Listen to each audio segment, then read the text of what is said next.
Hello dear students, हम लोग आज बात करेंगे यहाँ पर dual nature of matter and radiation की। वैसे तो क्लास 12 का एक पूरा चैप्टर है, लेकिन क्लास 11th में भी ये स्ट्रक्चर ऑफ एटम के कुछ पार्ट्स में है। तो क्या है dual nature of radiation and dual nature of matter. Radiation के अंदर बेसिकली एनर्जी, और एनर्जी का मतलब जब वो प्रोपेगेट करती है तो वेव की फॉर्म में, तो यानी कि इसके अंदर वेव का नेचर होता है 100%। जैसे लाइट है तो लाइट के अंदर रिफ्लेक्शन है, पोलराइजेशन है, डिफ्रैक्शन है, ये सारे फिनोमेना है। लेकिन एक फिनोमेना ऐसा होता है फोटो इलेक्ट्रिक इफेक्ट, जिसको हम वेव नेचर से शो नहीं कर सकते। यानी कि लाइट की बाकी सारी प्रॉपर्टीज तो वेव नेचर के बेसिस पर शो हो रही हैं, लेकिन उसके अंदर जो पार्टिकल नेचर है, जो उसका फोटो इलेक्ट्रिक इफेक्ट है, उसको हम वेव नेचर की बेसिस पर शो नहीं कर पाते। तो क्या है इसके बारे में डिटेल्स में जानेंगे आगे वीडियो में, और वीडियो आप लास्ट तक देखिएगा, ठीक है। तो आगे बढ़ते हैं हम। तो इसमें dual nature of matter and radiation में सबसे पहले टर्म के बारे में जानते हैं बच्चा। इसको कहते हैं हम लोग फ्री इलेक्ट्रॉन। फ्री इलेक्ट्रॉन क्या होता है? An electron that is not bound with the nucleus of a particular atom and ready to move within the lattice of that sample is known as free electron. Free electron का मतलब होता है ऐसा नहीं कि वो free में बैठ रहा है। फ्री इलेक्ट्रॉन का मतलब है वो सिर्फ अपने एटम के न्यूक्लियस से इतना बाउंड नहीं है कि वो हमेशा के लिए जन्म जन्मांतर के लिए उसी न्यूक्लियस से बंधा रहे। अगर आउटसोर्स से एनर्जी दी जाए तो वो इलेक्ट्रॉन तैयार है कि हम अपने एटम को भी छोड़ के जा सकते हैं। वैसे तो आपने पढ़ा होगा एक्साइटेशन ऑफ इलेक्ट्रॉन, यानी कि एक एनर्जी लेवल से दूसरे एनर्जी लेवल के जाना, लाइमन सीरीज, वाल्मर सीरीज में वो क्या होता है, वो एक्साइटेशन में इलेक्ट्रॉन अपने ही एटम के अंदर अलग अलग एनर्जी लेवल्स में जाता है। तो ये तो सारे इलेक्ट्रॉन्स हो सकते हैं। क्लोरीन के अंदर है 7 वैलेंस इलेक्ट्रॉन तो हैं, लेकिन फ्री इलेक्ट्रॉन नहीं है। इसी तरीके से सोडियम के पास 1 वैलेंस इलेक्ट्रॉन तो है, लेकिन उसके पास यही वैलेंस इलेक्ट्रॉन फ्री इलेक्ट्रॉन है। क्यों? क्योंकि सोडियम का ये जो इलेक्ट्रॉन है, इसके अंदर क्वालिटी है कि अगर आउटसोर्स से इसको एनर्जी दी जाए तो अपना एटम छोड़ छाड़ के अपनी लैटिस के अंदर मूव करने लगेगा। यानी कि an electron that is not bound with the nucleus of a particular atom and ready to move within the lattice on given some particular amount of energy is known as free electron. इस minimum energy को हम क्या कहते हैं? इस minimum energy को हम work function कहते हैं। इस मिनिमम एनर्जी को क्या कहते हैं? इस मिनिमम एनर्जी को हम लोग कहते हैं work function.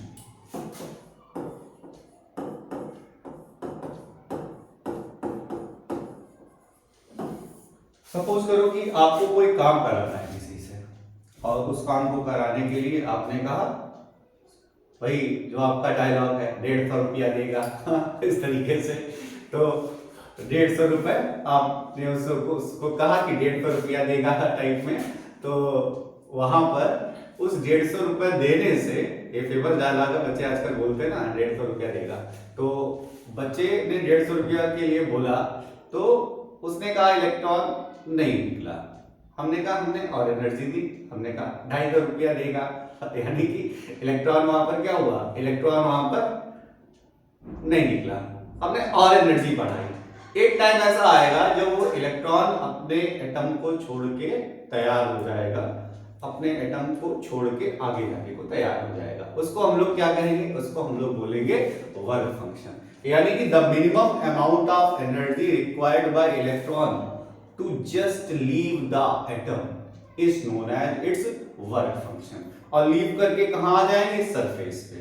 The minimum amount of energy required by the electron to just leave the atom and jump on the surface of its sample is known as its work function। इसको phi से note करते हैं। ये minimum energy होती है।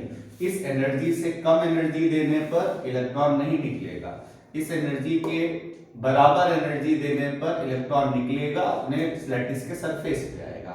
इससे ज्यादा energy देने पर वो उसको काइनेटिक एनर्जी मिल जाएगी, वो मूव भी करने लगेगा। तो बच्चा लोग आपको समझ में आया फ्री इलेक्ट्रॉन क्या होता है, वर्क फंक्शन भी क्या होता है। अब इसको हम लोग थोड़ा सा और डिटेल में जानेंगे। अब जैसे कि जो शुरुआत हमने की थी वो की थी डुअल नेचर ऑफ रेडिएशन से। तो ये डुअल नेचर की बात क्या आई, एक्चुअल में जो फोटो इलेक्ट्रिक इफेक्ट है उसको जानने से पहले हमें एमिशन ऑफ इलेक्ट्रॉन जानना चाहिए। तो वर्क फंक्शन जब हम देते हैं या उससे ज्यादा एनर्जी देते हैं तो इलेक्ट्रॉन अपनी शेल को छोड़ के जाता है, और अपने एटम को छोड़ के जाता है। इसको हम लोग कहते हैं एमिशन ऑफ इलेक्ट्रॉन। और ये एमिशन ऑफ इलेक्ट्रॉन सिर्फ एक ही टाइप का नहीं है, ये एमिशन ऑफ इलेक्ट्रॉन हमारे अलग अलग टाइप के होते हैं। एमिशन ऑफ इलेक्ट्रॉन क्या होता है, when sufficient amount of energy is given to the electron and it leaves the atom and move in the lattice, jumps on the surface of the lattice, this is known as emission of electron. अब अगर हमने work function से ज्यादा energy दी तो अपने surface को leave करके चले जाते हैं, इसको हम एमिशन ऑफ इलेक्ट्रॉन कहते हैं। अब भाई एनर्जी तो एनर्जी है, वो किसी भी फॉर्म में मिले, मतलब 150 रुपया के अलावा अगर तुमको $150 दिए जाए तो मना थोड़ी ना कर दोगे। उसी तरीके से चाहे रूबल दिए जाए, लीरा दी जाए, टका दिया जाए, कुछ भी दिया जाए, पैसा तो पैसा होता है। तो उसी तरीके से एनर्जी किसी भी तरीके से दी जाए, तो अगर उसको हीट एनर्जी प्रोवाइड,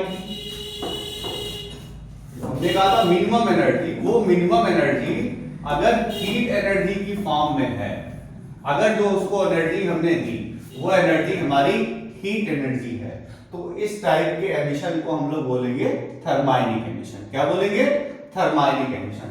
और इस समय जो इलेक्ट्रॉन्स निकले हैं उन इलेक्ट्रॉन्स को बोलेंगे थर्मायंस। क्या बोलेंगे, थर्मायंस। थर्मायंस क्या होते हैं, when heat energy is supplied to the metallic surface and electron emission is taken, then electrons emitted in this case is known as thermions.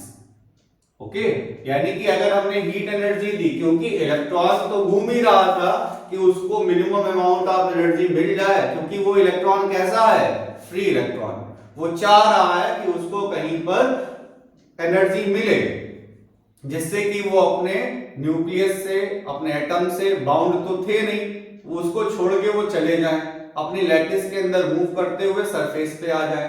तो वो एनर्जी अगर हीट एनर्जी की फॉर्म में हुई तो थर्माइनिक एमिशन कहा, और निकलने वाले इलेक्ट्रॉन्स को थर्मायंस कहा। इसी तरीके से अगर सपोज करो हम कोई एनर्जेटिक चार्ज पार्टिकल उसके ऊपर डाल देते हैं, जैसे कि अल्फा पार्टिकल, तो जो इलेक्ट्रॉन्स एमिट होते हैं उसको हम लोग कहते हैं सेकेंडरी एमिशन। सेकेंडरी एमिशन क्या होता है, when highly energetic particle is made to fall on the metallic surface and electrons are ejected from it, then this type of emission is known as secondary emission. Again, when highly energetic particle, when a beam of highly energetic particle is made to fall on the metallic surface and electrons are ejected out from it, then this type of emission is known as secondary emission. इसी तरीके से अगर हम electric field, high electric field,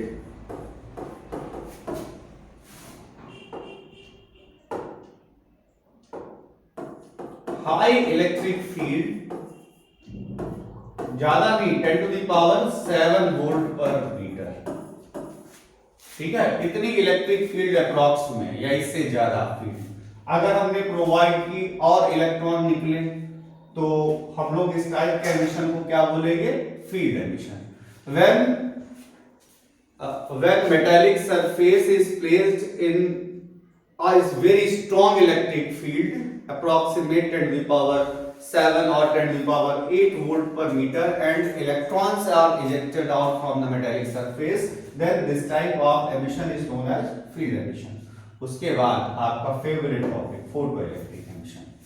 अब हमने बताया energy तो energy है, चाहे वो हीट एनर्जी के फॉर्म में मिले, चाहे इलेक्ट्रिक एनर्जी की फॉर्म में मिले, चाहे काइनेटिक एनर्जी की फॉर्म में मिले, और चाहे वो लाइट एनर्जी की फॉर्म में मिले। इलेक्ट्रॉन्स तो बैठे हैं भाई एमिट होने के लिए, क्योंकि वो इलेक्ट्रॉन कैसा है, फ्री इलेक्ट्रॉन है, यानी कि an electron that is not bound with the atom, with the nucleus of a particular atom and ready to move within the lattice of the sample is known as free electron. तो वो free electron क्या है, उसको चाहिए energy किसी भी तरीके से। तो उसी तरीके से अगर लाइट एनर्जी मिली, तो इस लाइट एनर्जी के मिलने से अगर इलेक्ट्रॉन निकलता है तो उसको हम लोग कहते हैं फोटो इलेक्ट्रिक एमिशन। आपका 11th में भी आपने पढ़ा होगा, when light of suitable frequency is made to fall on the metallic surface and electrons are ejected, then this type of emission is known as photoelectric emission. This phenomena is known as photoelectric effect, and current developed due to it is known as photoelectric current, and electrons emitted out are known as photoelectrons.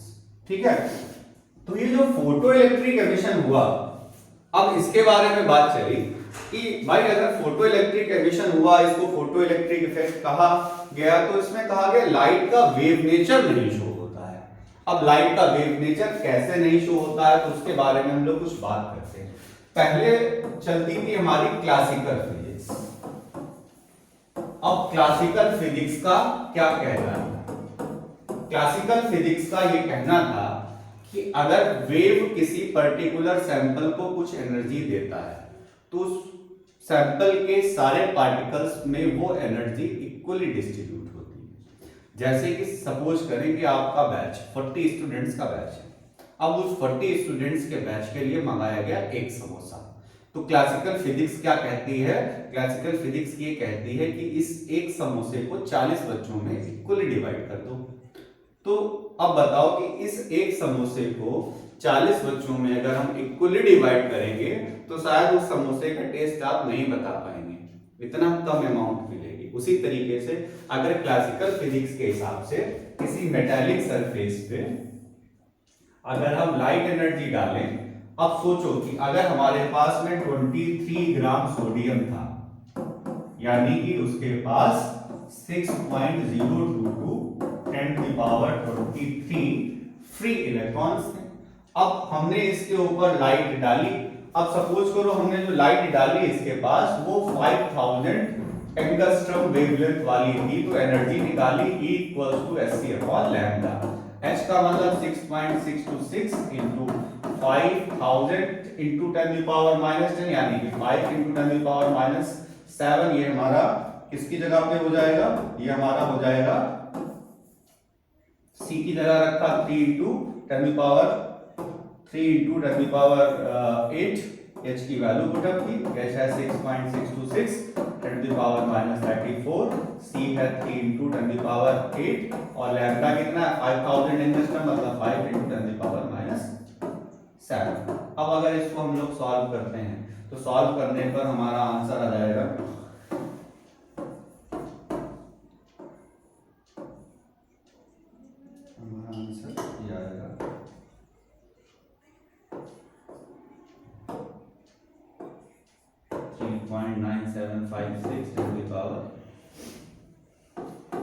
-19 joule. अब इसको अगर हम electron volt में convert करें तो लगभग 2 electron volt आ जाएगा। अब ये एनर्जी कितने पार्टिकल्स में डिवाइड हो? ये 2 इलेक्ट्रॉन वोल्ट एनर्जी अप्रॉक्स में लिखा है, एक्चुअल कैलकुलेशन नहीं की है हमने।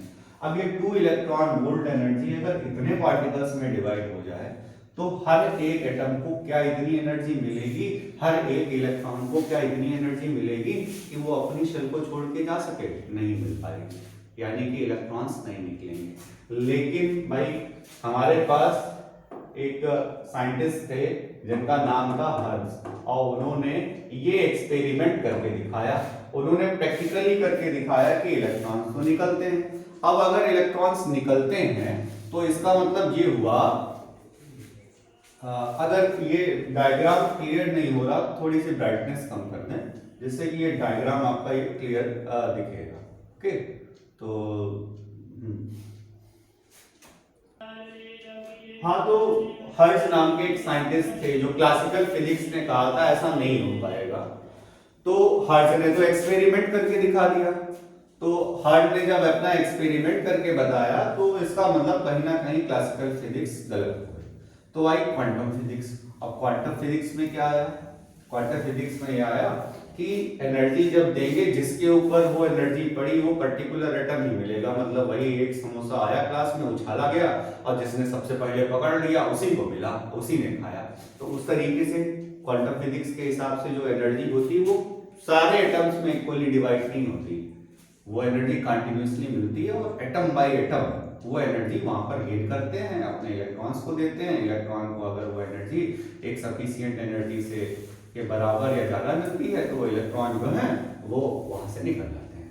यानी कि क्या होता है कि क्वांटम फिजिक्स ने फोटोइलेक्ट्रिक इफेक्ट को शो कर पाया। अब क्वांटम फिजिक्स में क्या था?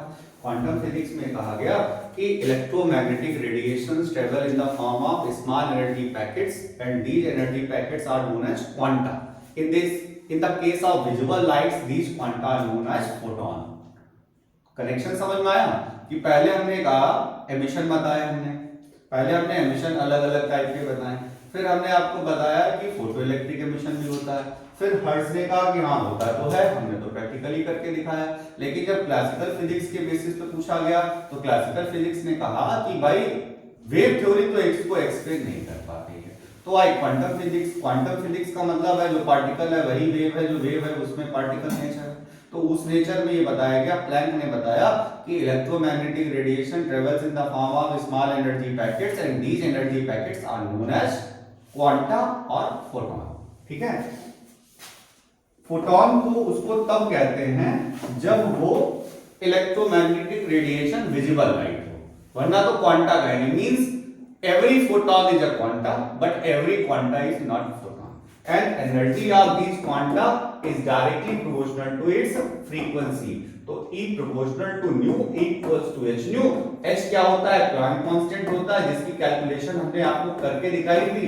अब आपने क्लास 12 में 11th में तो पढ़ा है ना इसको थोड़ा सा, इसलिए प्लैंक कांस्टेंट जिसकी वैल्यू होती है 6.626 10 की पावर -34 जूल सेकेंड। 11th वाले तो इसकी डायमेंशंस भी याद करते हैं, रटते हैं। ठीक है, तो समझ में आया कि क्या हुआ यहाँ पर क्लासिकल फिजिक्स ने कहा कि हम अपनी थ्योरी से तो फोटो इलेक्ट्रिक इफेक्ट को नहीं शो कर सकते, और हर्ट्ज ने कहा हम प्रैक्टिकली शो करना है।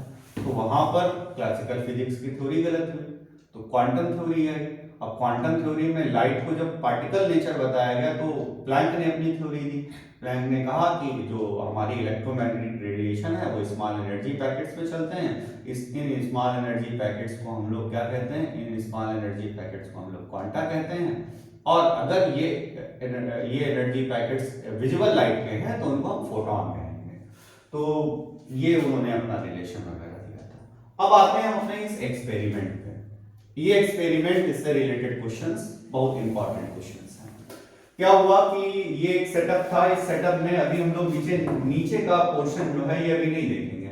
ये इनका जो वोल्ट मीटर वगैरह है अभी कुछ नहीं है। उन्होंने क्या किया है, एक सीधे एक वैक्यूम ट्यूब ली है जिसके अंदर इन्होंने एक फोटो सेंसिटिव मटेरियल लगाया है। ये क्या है? ये हमारा एक फोटो सेंसिटिव मटेरियल है जो कि जनरली एक मेटल होता है, जस्ट लाइक सीजीएम। ठीक है, और यहां पर क्या होता है? यहां पर हमारी एक कलेक्टर प्लेट होती है।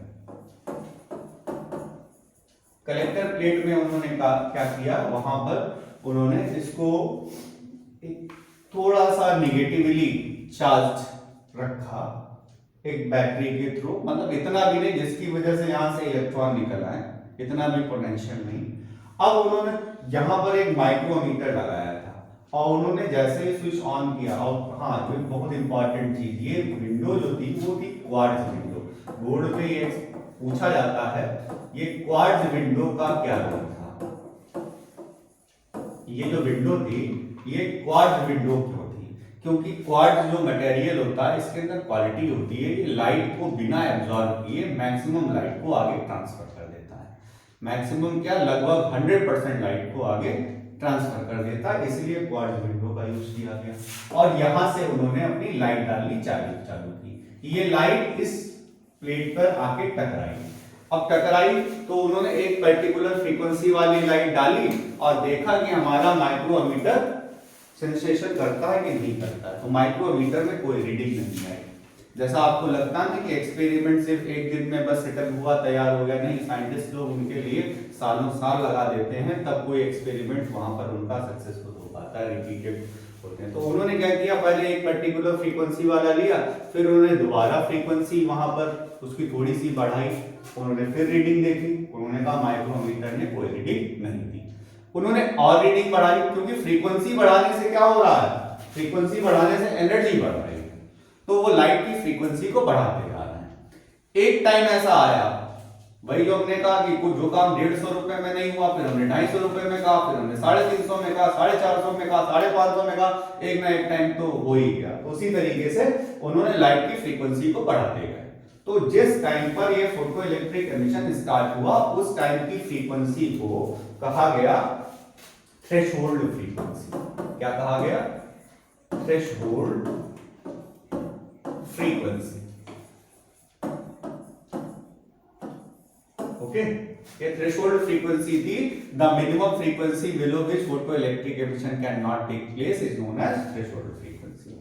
और इस थ्रेशोल्ड फ्रीक्वेंसी के करस्पॉन्डिंग जो एनर्जी होती है वो 5 होता है h न्यू नॉट, इसको न्यू नॉट से डिनोट करते हैं। और ये जो है इसके बिहाफ पे जो हमारा एनर्जी आता है, उस एनर्जी आती है उसको हम लोग वर्क फंक्शन कहते हैं। वर्क फंक्शन की वैल्यू होती है equal to h nu not.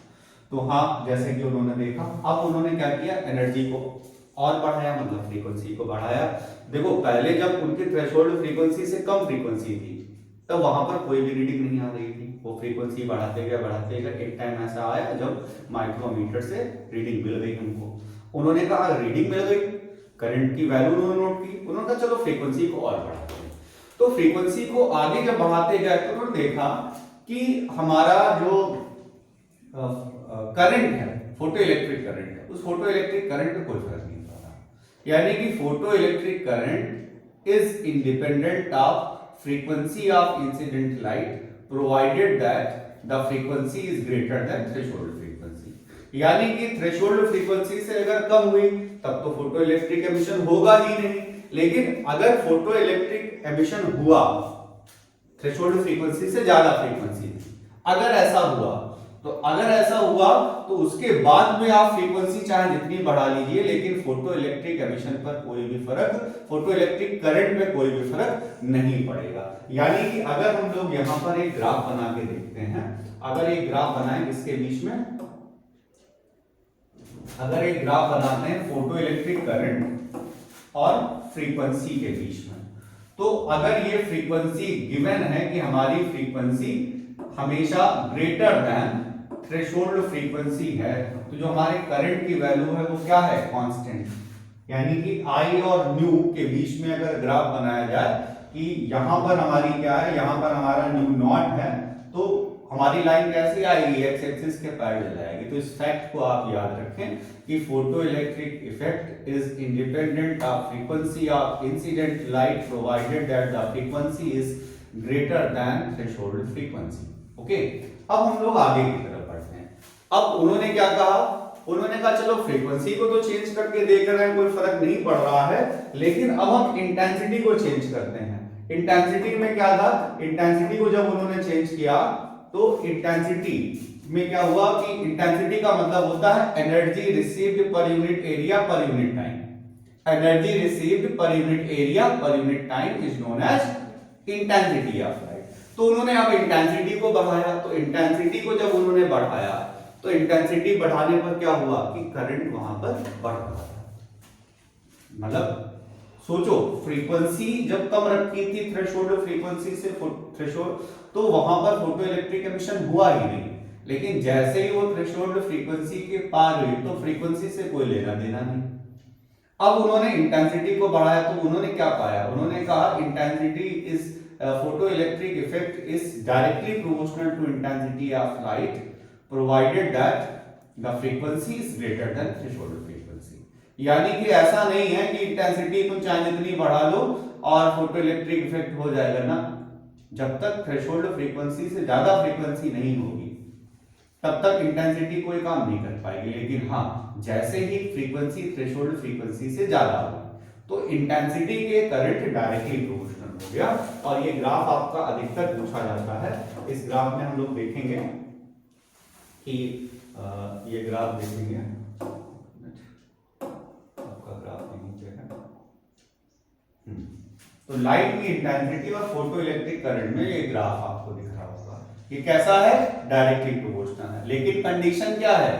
Condition ये है कि फोटो इलेक्ट्रिक करंट और जो हमारी फ्रीक्वेंसी है वो फ्रीक्वेंसी थ्रेशोल्ड फ्रीक्वेंसी से ज्यादा है। अगर वो ज्यादा नहीं होगी तो फिर करंट जीरो हो जाएगा, इंटेंसिटी चाहे जितनी होती रहे। लेकिन जैसे ही हमारा यहां पर इंटेंसिटी बढ़ी, फोटो अब ये हम लेके चल रहे हैं कि थ्रेशोल्ड फ्रीक्वेंसी से ज्यादा है। अब जैसे जैसे इंटेंसिटी बढ़ाते जा रहे हैं हमारा फोटो इलेक्ट्रिक करंट भी बढ़ता जा रहा है। तो इस तरीके से हमने देखा कि फ्रीक्वेंसी का क्या रोल है फोटो इलेक्ट्रिक इफेक्ट में और फ्रीक्वेंसी का क्या रोल है हमारा फोटो इलेक्ट्रिक इफेक्ट में। अब हमने क्या किया, यहाँ पर एक बैटरी लगाई। अब बैटरी लगाने का क्या हुआ कि थोड़ा सा पोटेंशियल दिया, तो आपने देखा कि करंट बढ़ता जा रहा था, बढ़ता जा रहा था। एक टाइम ऐसा आया जब करंट को नहीं बढ़ा सकते, उस करंट से ज्यादा करंट नहीं आ सकता। उस करंट को हम लोग कहते हैं सैचुरेशन करंट। यानी कि अभी हमने कहा कि फोटो इलेक्ट्रिक करंट इंटेंसिटी के डायरेक्टली प्रोपोर्शनल है, लेकिन प्रोपोर्शनल होने के बाद में भी हमारे पास में एक पॉइंट ऐसा आता है कि जिससे ज्यादा करंट नहीं हो सकता। उस करंट को हम लोग क्या कहते हैं? Saturation current. यानी कि अलग अलग इंटेंसिटी वाली लाइट डाली गई अलग अलग फ्रीक्वेंसी के साथ में, तो क्या हुआ, अलग अलग इंटेंसिटी के लिए अलग अलग फ्रीक्वेंसी के लिए हमारा सैचुरेशन करंट अलग था। ठीक है, उसको अभी हम लोग यहाँ पर देखेंगे फिर से आगे डिटेल्स में। अब उन्होंने क्या किया, यहाँ पर एक रिवर्सिबल स्विच लगाया। रिवर्सिबल स्विच लगाने का मतलब ये हुआ कि उन्होंने यहाँ पर प्लेट को बदल दिया। बदल देने का मतलब ये हुआ कि उन्होंने जो देखो ये निगेटिव टर्मिनल की बैटरी है वो यहाँ पे जुड़ गई और जो पॉजिटिव टर्मिनल है वो यहाँ पे जुड़ गया। तो ये निगेटिव टर्मिनल क्या करेगा, यहाँ पर आगे आने से इलेक्ट्रॉन्स को, जो इलेक्ट्रॉन हमारे इधर की तरफ आ रहे हैं उन इलेक्ट्रॉन्स को इधर जाने से देखेगा। पहले हम लोग देख रहे थे इसका टर्मिनल, अब हम लोग देखेंगे यहाँ पर इसका टर्मिनल। अब इसके टर्मिनल के हिसाब से देखा जाए तो क्या हुआ, इसके टर्मिनल के हिसाब से हमारा ये जो प्लेट है हमारी, ये प्लेट कैसी हो गई, ये प्लेट हमारी हो गई निगेटिवली चार्ज, यानी कि अब ये इलेक्ट्रॉन्स को रिपेल करने लगेगी। यानी कि अब हम लोग पोटेंशियल प्रोवाइड कर रहे हैं बट इन अपोजिट डायरेक्शन। अब जब हम अपोजिट डायरेक्शन में पोटेंशियल प्रोवाइड कर रहे हैं तो क्या होगा, अपोजिट डायरेक्शन में पोटेंशियल प्रोवाइड करने से यहां पर धीरे धीरे फोटो इलेक्ट्रिक करंट घटने लगा। अब फोटो इलेक्ट्रिक करंट घटता जा रहा है हमारा। एक टाइम ऐसा आया जब हमारे पास में 0 वोल्ट था। यहां पर देखा, यहां पर क्या हुआ, ये कलेक्टर पोटेंशियल था, यहां पर पोटेंशियल कितना है 0, लेकिन क्या फोटो इलेक्ट्रिक करंट 0 है? ग्राफ से देखें, यहां पर कलेक्टर पोटेंशियल कितना है 0, हम पोटेंशियल कम करते जा रहे हैं, कलेक्टर पोटेंशियल हमारा 0 है, क्या हमारा फोटो इलेक्ट्रिक करंट 0 है? नहीं 0। इसका मतलब बिना पोटेंशियल के भी करंट जनरेट हो रहा है लाइट एनर्जी की वजह से। फिर क्या हुआ, अब हम पोटेंशियल को धीरे धीरे कम करते रहे, निगेटिव लाते रहे, निगेटिव लाते रहे, तो एक टाइम ऐसा आया जब लाइट भी पड़ रही थी, लाइट की इंटेंसिटी भी थी, लेकिन फिर भी हमारा फोटो इलेक्ट्रिक करंट कितना हो गया, 0 हो गया। और इस करंट को हम लोग बोलेंगे रिटार्डेटिंग पोटेंशियल, कट ऑफ पोटेंशियल या स्टॉपिंग पोटेंशियल। स्टॉपिंग पोटेंशियल क्या होता है, the minimum negative potential at which photo electric current is 0 whether the frequency of light is greater than threshold frequency and intensity of light is whatsoever।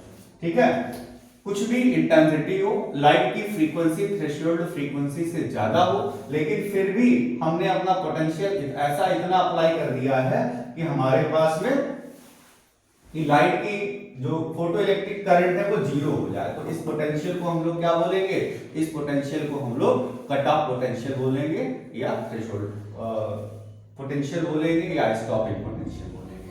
उसके बाद उन्होंने किसी दूसरी frequency पर यही एक्सपेरिमेंट किया, तो सैचुरेशन करंट तो यही आया, सैचुरेशन करंट देखो दोनों बार यही आया, लेकिन अब क्या हुआ, इस बार हमारा स्टॉपिंग पोटेंशियल अलग आया, स्टॉपिंग पोटेंशियल मोर निगेटिव हो गया। तो अगर फ्रीक्वेंसी ज्यादा होगी तो स्टॉपिंग पोटेंशियल मोर निगेटिव हो जाएगा।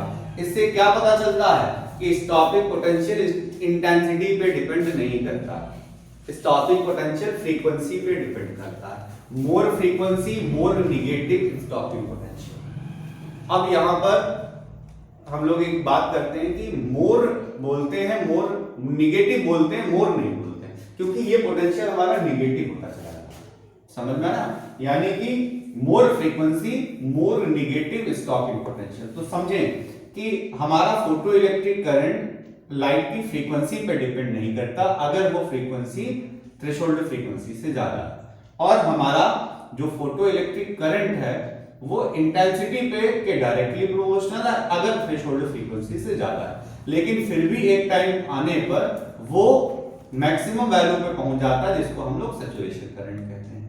इसके बाद अब हम फ्रीक्वेंसी को चेंज करते हैं तो हम लोग पाते हैं कि एक टाइम ऐसा आता है कि पोटेंशियल जो अप्लाई किया था कि उस जीरो पोटेंशियल पे भी करंट की वैल्यू है, हमने पोटेंशियल को नेगेटिव किया, तो एक टाइम ऐसा आया जब हमारा फोटो इलेक्ट्रिक करंट जीरो हो गया, उसको हमने कट ऑफ पोटेंशियल कहा। तो अलग अलग फ्रीक्वेंसी पे क्या कट ऑफ पोटेंशियल सेम होंगे? नहीं, मोर फ्रीक्वेंसी मोर कट ऑफ पोटेंशियल, मोर फ्रीक्वेंसी मोर कट ऑफ पोटेंशियल। ओके, अब हम लोग आगे एक ग्राफ देखेंगे। अब उन्होंने क्या किया, उन्होंने फ्रीक्वेंसी और यहाँ पर वोल्टेज के बीच में एक ग्राफ बनाया। तो यहाँ पर क्या हुआ, यहाँ पर हमारा करंट कितना है? जीरो है। जिस टाइम पर हमारा करंट जीरो है, जब ये इसको वोल्टेज सॉरी जीरो है, यहाँ पर क्या होता है, ये इसको बोलते हैं हम लोग कि ये फ्रीक्वेंसी हमारी कैसी है, ये फ्रीक्वेंसी हमारी थ्रेशोल्ड फ्रीक्वेंसी। ये कौन सी फ्रीक्वेंसी है? ये थ्रेशोल्ड फ्रीक्वेंसी है। अब इसी के पैरेलल एक दूसरा ग्राफ बनाते हैं। अब बताओ इसमें थ्रेशोल्ड फ्रीक्वेंसी कैसी है? ज्यादा। इसमें थ्रेशोल्ड फ्रीक्वेंसी कैसी है? ज्यादा। ये पैरेलल बनेंगे।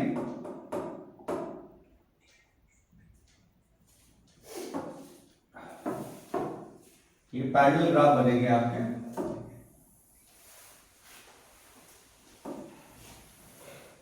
तो ये थ्रेशोल्ड फ्रीक्वेंसी, ये थ्रेशोल्ड फ्रीक्वेंसी। तो ज्यादा फोटो सेंसिटिव मटेरियल कौन है? ज्यादा फोटो सेंसिटिव मटेरियल वो होता है जिसकी थ्रेशोल्ड फ्रीक्वेंसी कम होती है। हम इन ग्राफ्स के नाम दे देते हैं ABC। अब ABC में वर्क फंक्शन सबसे कम किसका है? A का। तो यानी कि वही सबसे ज्यादा फोटो सेंसिटिव हुआ। सबसे कम वर्क फंक्शन किसका है? C का। तो सबसे कम फोटो सेंसिटिव वो होगा। सबसे ज्यादा थ्रेशोल्ड फ्रीक्वेंसी किसकी है? C की। सबसे कम थ्रेशोल्ड फ्रीक्वेंसी किसकी है? A की। ओके, ये चीज क्लियर है। जहां पर ये ग्राफ इसको इंटरसेक्ट करता है ABC में आपको पूछा जाएगा। यहाँ पर और थोड़ा सा आपसे पूछा जा सकता है कि ABC में स्टॉपिंग पोटेंशियल सबसे ज्यादा किस केस का होगा? तो A का स्टॉपिंग पोटेंशियल सबसे कम केस का होगा और C का स्टॉपिंग पोटेंशियल सबसे ज्यादा का होगा। ठीक है, अलग अलग फ्रीक्वेंसीज में। अब आगे हम लोग बढ़ते हैं। आगे जैसे बढ़ेंगे, कुछ केसेस हम लोग देख चुके थे। तो यहाँ पर हम लोग देखते हैं कि डुअल नेचर ऑफ रेडिएशन में हम लोगों ने ये सारे फैक्ट्स यहाँ पर देखे। अब हम लोग पढ़ेंगे यहाँ पर आइंस्टीन की इक्वेशन। आइंस्टीन ने क्या कहा था? आइंस्टीन ने कहा था, देखो जैसे एक सैंपल लेते हैं, इस सैंपल में बहुत सारे फ्री इलेक्ट्रॉन हैं, ऊपर से लाइट आई, इसके ऊपर पड़ी, तो यहाँ का जो फ्री इलेक्ट्रॉन है वो फ्री इलेक्ट्रॉन पे जैसे ही लाइट पड़ी और वो वर्क फंक्शन से कम थी, लाइट पड़ी तो इलेक्ट्रॉन वहां से निकला, लेकिन जैसे ही इलेक्ट्रॉन अपनी जगह को छोड़ता है तो उसकी जगह तुरंत क्या डेवलप हो जाता है? Positive charge. वो इस इलेक्ट्रॉन को अपनी तरफ खींच लेता है और फ्रीक्वेंसी बढ़ाते हैं और एनर्जी मिलती है, तो हमारा इलेक्ट्रॉन और दूर तक जाता है और ये पॉजिटिव चार्ज उसको फिर से अपनी तरफ बुला लेता है। लेकिन एक टाइम ऐसा आता है कि चाहे जितनी फ्रीक्वेंसी दो, चाहे जितना दूर फ्री इलेक्ट्रॉन चला जाए, हमने इतनी ज्यादा फ्रीक्वेंसी दे दी है कि वो इलेक्ट्रॉन लौट के वापस नहीं आ पाएगा। तो बच्चे इसमें पूछा जाता है कि जब हम उसको थ्रेशोल्ड फ्रीक्वेंसी के बराबर एनर्जी देते हैं तब क्या होता है? तो इलेक्ट्रॉन निकल के सरफेस पे आ जाता है। तो आइंस्टीन ने कहा कि जो हम एनर्जी देते हैं वो दो काम करती है, एक काम वर्क फंक्शन का और दूसरा काम है काइनेटिक एनर्जी। यानी कि एक बार तो उसको निकाल के बाहर लाना और दूसरा काम काइनेटिक एनर्जी। तो काइनेटिक एनर्जी का फॉर्मूला होता है E माइनस फाई का। अब काइनेटिक एनर्जी क्या होती है? E की वैल्यू क्या होती है? hν, और इसकी वैल्यू होती है hν नॉट। H कॉमन ले लिया तो आ गया ν माइनस ν नॉट और Ke की वैल्यू आ गई। अब Ke को हम लोग कहते हैं EV नॉट, यानी कि stopping potential is numerically equal to kinetic energy. Stopping potential is numerically equal to kinetic energy in electron volt. यानी कि अगर इलेक्ट्रॉन की वहां पर काइनेटिक एनर्जी 2.3 इलेक्ट्रॉन वोल्ट है तो उसका स्टॉपिंग पोटेंशियल कितना है 2.3 वोल्ट। ठीक है, अगर 3.4 वोल्ट हमने स्टॉपिंग पोटेंशियल कह दिया तो काइनेटिक एनर्जी कितनी होगी 3.4 इलेक्ट्रॉन वोल्ट। ये काइनेटिक एनर्जी हो गई और ये स्टॉपिंग पोटेंशियल हो गया। तो काइनेटिक एनर्जी की वैल्यू ev नॉट के बराबर होती है। तो हम लोग ये भी कह सकते हैं kinetic energy of photo electron is numerically equal to stopping potential multiplied by charge of electron, या stopping potential is numerically equal to kinetic energy of electron in electron volt. Okay, तो ये एक रिलेशन इन्होंने दिया था, इस पर कुछ हमारे न्यूमेरिकल्स आते हैं। ठीक है, कई न्यूमेरिकल इस तरीके से आते हैं आपका, जैसे हमने यहाँ पर A B C लिया और यहाँ पर 2.1 electron volt, 3.2 electron volt, 4.1 electron volt, और तुमसे पूछा जाएगा इसमें कि कौन सबसे ज्यादा फोटोसेंसिटिव है। तो ये हमारा A सबसे ज्यादा फोटोसेंसिटिव है, B हमारा सबसे कम फोटोसेंसिटिव है, C हमारा A सबसे ज्यादा फोटोसेंसिटिव है और C हमारा सबसे कम फोटोसेंसिटिव है। अब इसके व्याप पे हमें थ्रेशोल्ड फ्रीक्वेंसी या थ्रेशोल्ड वेवलेंथ भी पूछे जाते हैं। तो हम कुछ फार्मूले यहाँ पर डिस्कस करते हैं। फार्मूले हैं हमारे, इसको बताते हैं। अगर आपका कोई डाउट हो तो आप अपना कमेंट सेक्शन में लिखिएगा, ये बहुत इंपॉर्टेंट है। आप ये समझिए इस चैप्टर को आप तैयार करते हैं, एनसीईआरटी से बाहर का कुछ आता नहीं है, ग्राफ के क्वेश्चन आते हैं और ग्राफ के क्वेश्चन आने के साथ साथ छोटी मोटी कैलकुलेशंस आती हैं। तो यहाँ कुछ लिखते हैं, जैसे एनर्जी ऑफ फोटोन का फार्मूला, यहाँ कुछ फार्मूले हम लोग डिस्कस करेंगे। E इक्वल्स टू hν होता है, तो वर्क फंक्शन का फार्मूला क्या होता है hν नॉट होता है। इसके साथ में अगर हम वेवलेंथ के बारे में बात करें तो sc अपॉन लैम्डा या sc upon lambda naught formula. ठीक है, E और फाई के फार्मूले हम लोगों ने पढ़े। और Ke की वैल्यू क्या होती है E माइनस पाई होती है, या हम लोग कह सकते हैं कि Ke की वैल्यू ev नॉट के बराबर भी होती है। ठीक है, ये और हमारे अलग अलग क्वेश्चंस हैं। फिर कई बार पूछा जाता है, कुछ क्वेश्चंस में पावर दी जाती है और पूछा जाता है नंबर ऑफ फोटॉन्स। तो नंबर ऑफ फोटॉन्स एमिटेड पर second,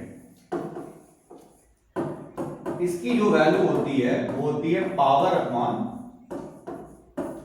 energy of each photon.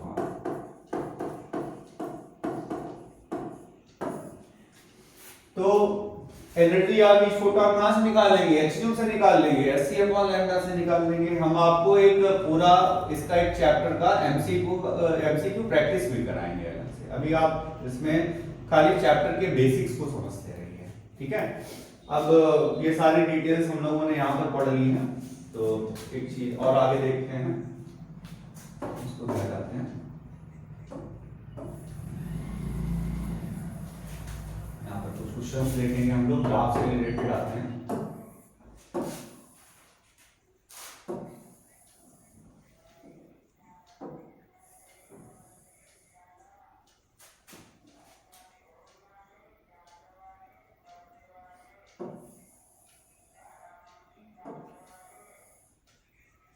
ये आपके 4 सैंपल्स हैं, A, B,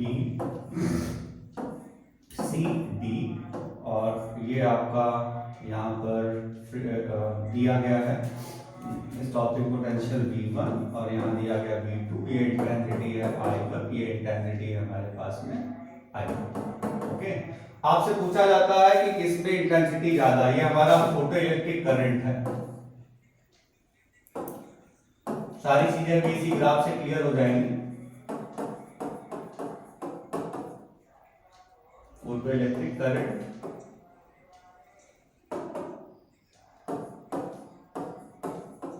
और ये हमारा कलेक्टर पोटेंशियल।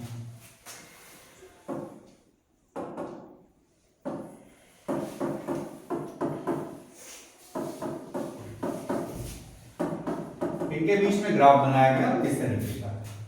तो हमसे पूछा जाता है कि किसकी इंटेंसिटी ज्यादा है, तो तुम्हें किसका करंट ज्यादा दिख रहा है, ए और सी का। ए और सी की इंटेंसिटी सेम है, बी और डी की इंटेंसिटी सेम है, और I1 और I2 में कौन ग्रेटर है? I1 और I2 में I1 ग्रेटर है, क्योंकि उसका फोटो इलेक्ट्रिक करंट ज्यादा है। तो अलग अलग क्वेश्चंस बनते हैं, इनकी इंटेंसिटी सेम है, जिसमें करंट सेम होगा, सैचुरेशन करंट सेम होगा, उनकी इंटेंसिटी सेम होगी।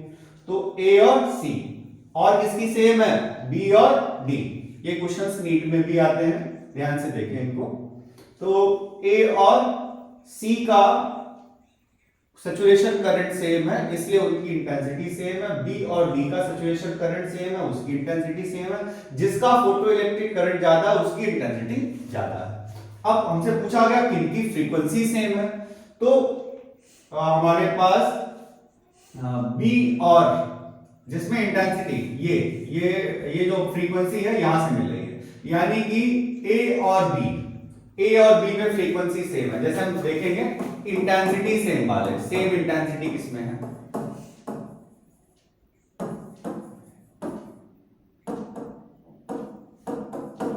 देखो सेम इंटेंसिटी उसमें होगी जिसमें हमारा फोटो इलेक्ट्रिक करंट सेम होगा। तो किसमें है? ए और सी, और उसके अलावा बी एंड डी। अगर हमसे पूछा जाए सेम फ्रीक्वेंसी किसमें है, सेम फ्रीक्वेंसी उसमें होगी जिसमें पोटेंशियल जो आपका कट ऑफ पोटेंशियल सेम होगा। कट ऑफ पोटेंशियल सेम किसमें है? ए और बी, और किसमें है? सी और डी। इंटेंसिटी कौन सी ज्यादा है? I1 और I2। फ्रीक्वेंसी कौन सी ज्यादा है? जिसमें स्टॉपिंग पोटेंशियल ज्यादा हो, U2 ग्रेटर देन U1। सारी चीजें क्लियर हो गई। एक ग्राफ से आपके कितने क्वेश्चन पूछे गए? एक ग्राफ से आपसे पूछे गए कि किसकी इंटेंसिटी ज्यादा है, किसकी फ्रीक्वेंसी ज्यादा है, किसमें फ्रीक्वेंसी सेम है, किसमें फ्रीक्वेंसी अलग अलग है, किसमें कट ऑफ पोटेंशियल ज्यादा है, किसमें कट ऑफ पोटेंशियल कम है। ठीक है, चीजें क्लियर हो। ये आपका इंपॉर्टेंट क्वेश्चन है। इस वीडियो को में इस क्वेश्चन को आप थोड़ा ध्यान से देखिएगा। ओके, तो न्यूमेरिकल क्वेश्चन उसका हो जाएगा आपसे। हम लोगों ने फोटॉन्स की बात भी की थी, तो फोटॉन्स की बात जब हम लोग कर रहे थे तो उसके बारे में हम लोगों ने डिस्कस किया था। आप ये याद रखिएगा, फोटॉन्स में क्या होता है कि एनर्जी, हमने आपको बताया था कि every radiation travels in the form of small energy packets known as quanta. In the case of visible light these quanta are known as photons. Photons वो सारी प्रॉपर्टी शो करते हैं जो लाइट की, यानी कि वैक्यूम में उनकी स्पीड 3 × 10⁸ मीटर पर सेकेंड होगी, अलग अलग मीडियम में उनकी स्पीड अलग अलग होगी, और उनका रेस्ट मास 0 होता है। रेस्ट मास 0 क्यों होता है? क्योंकि देखिए आइंस्टीन के हिसाब से जब पार्टिकल मूव करता है तो उसका मास चेंज होता है। फार्मूला होता है m = 1 - v²/c²। ठीक है, m होता है मूविंग मास, m0 होता है रेस्ट मास। ठीक है, अब फोटॉन के लिए v की वैल्यू किसकी है? फोटॉन के लिए v की वैल्यू किसके बराबर है? c के बराबर। v की वैल्यू c के बराबर अगर हम लोग रख दें तो m0 की वैल्यू कितनी हो जाएगी? 0, यानी कि रेस्ट मास फोटॉन का 0 होता है, यानी कि फोटॉन कभी भी रेस्ट में नहीं रह सकता। ओके, अब हम लोग क्या करते हैं कि फोटॉन्स में एनर्जी कंजर्व रहती है, मोमेंटम कंजर्व रहता है, लेकिन नंबर ऑफ फोटॉन्स कंजर्व नहीं होते। ठीक है, एनर्जी कंजर्व रहेगी, मोमेंटम कंजर्व रहेगा, लेकिन हो सकता है आप एनसीईआरटी में लाइन बाय लाइन आज जब पढ़ेंगे तो पता चलेगा कि नंबर ऑफ फोटॉन्स में नॉट बी कंजर्व। ठीक है, क्योंकि कुछ फोटॉन्स एब्जॉर्ब हो जाते हैं आसपास के सराउंडिंग मटेरियल से। ओके, तो यहाँ पर अब हम लोग आगे बात करेंगे डुअल नेचर ऑफ मैटर की। वीडियो थोड़ा सा लंबा हो रहा है, लेकिन जल्दी इसको खत्म करते हैं, पूरी बात करते हैं। तो डुअल नेचर ऑफ मैटर। अब भाई डी ब्रॉगली नाम के एक साइंटिस्ट है, उन्होंने कहा अपने लॉजिक्स में कि पूरा यूनिवर्स सिर्फ 2 चीजों से मिलकर बना है, एक तो रेडिएशन और दूसरा मैटर। और पूरा नेचर जो है वो सिमेट्रिकल है। सिमेट्रिकल होने का मतलब आपने देखा होगा, अगर पहाड़ है तो खाइयां भी हैं, अगर ऊंचाइयां हैं तो गहराइयां भी हैं, अगर कहीं पर कोई भी चीज देखे ठंड है तो गर्मी भी है, बारिश है तो सूखा भी है। तो हर चीज नेचर ने जो बनाई है वो सिमेट्रिकल बनाई है। अगर आपको कहीं पर बीमारियां दी हैं तो कहीं ना कहीं उसकी दवाइयां भी हैं, तो नेचर पूरा सिमेट्रिकल है। तो इस तरीके से उन्होंने अपनी हाइपोथेसिस में कहा कि मैटर के अंदर पार्टिकल नेचर, अगर वेव के अंदर मैटर का नेचर है तो मैटर के अंदर भी पार्टिकल का नेचर होगा। 100% होगा, क्योंकि पूरा नेचर सिर्फ दो चीजों से मिलकर बना जो कि सिमेट्रिकल है। तो बस सिर्फ उन्होंने ये अपनी हाइपोथेसिस दी थी और उन्होंने कहा जब माइक्रोस्कोपिक पार्टिकल्स मूव करते हैं तो वो वेव की फॉर्म में मूव करते हैं। तो माइक्रोस्कोपिक पार्टिकल जब वेव की फॉर्म में मूव करते हैं तो ये कैसी वेव बनाते हैं? ये मैटर वेव्स बनाते हैं और इन मैटर वेव्स को डी ब्रॉगली वेव्स कहते हैं। ठीक है, तो यानी कि waves associated with moving microscopic particles are known as de Broglie waves। और ऐसा नहीं कि भारी पार्टिकल मूव करेगा तो उसके अंदर वेव नहीं होगी, होगी उसके अंदर भी वेव, लेकिन उस वेव को हम आइडेंटिफाई नहीं कर पाएंगे, देख नहीं पाएंगे, क्योंकि जो वेवलेंथ होती है वो मोमेंटम के इनवर्सली प्रोपोर्शनल होती है। इसको हम लोग आगे भी देखने वाले हैं। तो उन्होंने कहा ये जो हमारी मैटर वेव्स हैं, ये मैटर वेव्स इलेक्ट्रोमैग्नेटिक वेव्स नहीं है, क्योंकि वैक्यूम में इनकी स्पीड 3 × 10⁸ मीटर पर सेकंड नहीं होती। ये मैटर वेव्स मैकेनिकल वेव्स भी नहीं है, क्योंकि इनको चलने के लिए किसी मीडियम की जरूरत नहीं होती। तो ये वेव थोड़ी डिफरेंट है, इसलिए इनको मैटर वेव्स कहा गया। उन्होंने कहा देखो भाई, जैसे कि हम लोग जानते हैं कि E = hν होता है या hc/λ होता है प्लैंक के कांस्टेंट से, उसी तरीके से E = mc² होता है, ये होता है हमारा आइंस्टीन की थ्योरी से। अगर दोनों ही केसेस में सिमेट्रिकल है, एनर्जी सेम होनी चाहिए, तो लैम्डा की वैल्यू हमारे पास में आ गई hc/mc², यानी कि लैम्डा इक्वल्स टू आ जाएगा h/mc। c क्या है? Speed of light in vacuum. आपको पता है कि इनकी स्पीड तो कुछ और होगी, तो लैम्डा इक्वल्स टू h/c की जगह हमने रख लिया mv। तो लैम्डा इक्वल्स टू h/mv ये हमारी डी ब्रॉगली वेवलेंथ का पहला फार्मूला आया। दूसरे फार्मूले में हमको पता है कि mv तो मोमेंटम होता है, तो h/p आ गया। इसी तरीके से हम लोग मोमेंटम ऑफ इलेक्ट्रॉन्स भी देख सकते हैं। जैसे आपको लगेगा मोमेंटम का फार्मूला होता है mv और उसका मास तो 0 होता है, तो मोमेंटम तो नहीं होना चाहिए, लेकिन हाँ मोमेंटम उसका होता है। कैसे? अभी उसको हम लोग यहाँ पर डेराइव करेंगे। मोमेंटम ऑफ इलेक्ट्रॉन का फार्मूला हम लोग यहाँ पर देखेंगे, P = E/c। ठीक है, मोमेंटम ऑफ इलेक्ट्रॉन का फार्मूला है P = E/c। अभी इसको डेराइव करके दिखाएंगे, पहले इसके चलते हैं। तो अब जैसे कि आपने पढ़ा है कि P = क्या होता है? P होता है √2m/ke। किस तरीके से? देखो P होता है mv और तो p² हुआ mv²v²। ठीक है, अब हमने क्या किया, इसमें हाफ से मल्टीप्लाई डिवाइड कराया, 2 से मल्टीप्लाई डिवाइड कराया, तो यहां पर बना 2 × m × हाफ mv²। और mv² को हमने क्या कहा? इसको हमने कहा k हाफ mv² को। तो p² ये आया, तो p की वैल्यू क्या बन गई? √2mk। तो जो फार्मूला हमारा आया था डी ब्रॉगली वेवलेंथ का, क्या आया था? h/p। वो क्या बन गया? h/√2mk।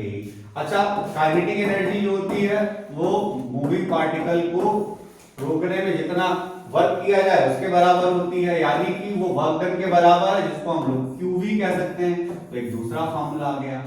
ठीक है, अब गैसियस पार्टिकल्स के लिए देखिए जरा, यहाँ पर भी चीजें दिख रही हैं कि नहीं दिख रही हैं, इस चीज को हम लोग देखेंगे कंटिन्यू अगर हम लोग करें। तो यहाँ पर आपने last year kinetic theory of gases में पढ़ा होगा, गैस मॉलिक्यूल के लिए ke की वैल्यू होती है 3/2kT।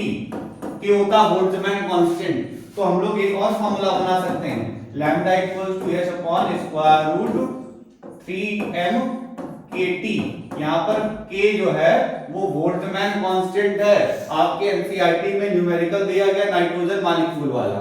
तो हम लोग वहां पर क्या करेंगे, यहाँ पर हम लोग k की वैल्यू बोल्ट्जमैन कांस्टेंट वाला फार्मूला लगा के करेंगे।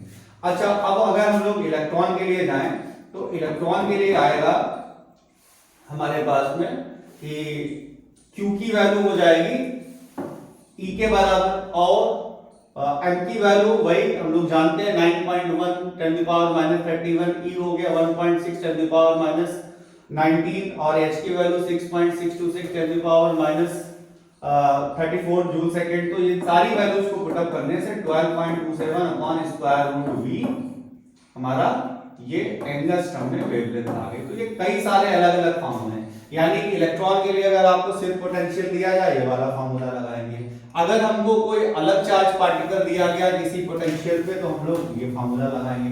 जैसे इसमें बहुत फेमस क्वेश्चन है कि अगर हमारे पास में एक इलेक्ट्रॉन, प्रोटॉन और अल्फा पार्टिकल सेम पोटेंशियल से जाते हैं तो डी ब्रॉगली वेवलेंथ किसकी ज्यादा होगी?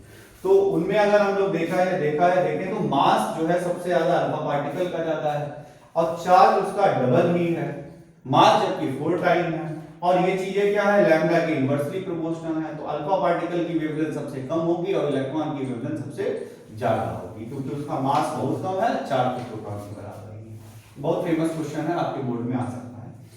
फिर बाकी काइनेटिक एनर्जी दी जाए तो आप ये फार्मूला लगा दीजिए, मोमेंटम दिया जाए आप ये फार्मूला लगा दें, अगर आपका मास और वेलोसिटी दी जाए ये वाला फार्मूला लगा दें। ये आपका ये डेरिवेशन था। बस डी ब्रॉगली वेवलेंथ में आपका बस यही पूछा जा सकता है और इसको एक्सपेरिमेंटली जर्मर और डेविसन ने मिलकर किया था, जो कि आपके सिलेबस से अब डिलीट कर दिया गया है एक्सपेरिमेंट, तो अभी हम लोग उसके बारे में डिटेल से नहीं पढ़ेंगे। ठीक है, तो ये यहाँ पर आपका थ्योरेटिकली तरीके से, कॉन्सेप्चुअल तरीके से ये चैप्टर ये कंप्लीट होता है। पूरा एक चैप्टर हमने आपका कराया है वन शॉट में, और जल्दी नेक्स्ट वीडियो जो आएगा उसमें इसके एमसीक्यू, असर्शन रीजन और इंपॉर्टेंट क्वेश्चंस होने वाले हैं। अभी थोड़ा हेल्थ इश्यूज की वजह से ये वीडियो लाने में थोड़ा सा टाइम लग गया, लेकिन अब आपको डेली ही 2 वीडियो कम से कम मिलेंगे।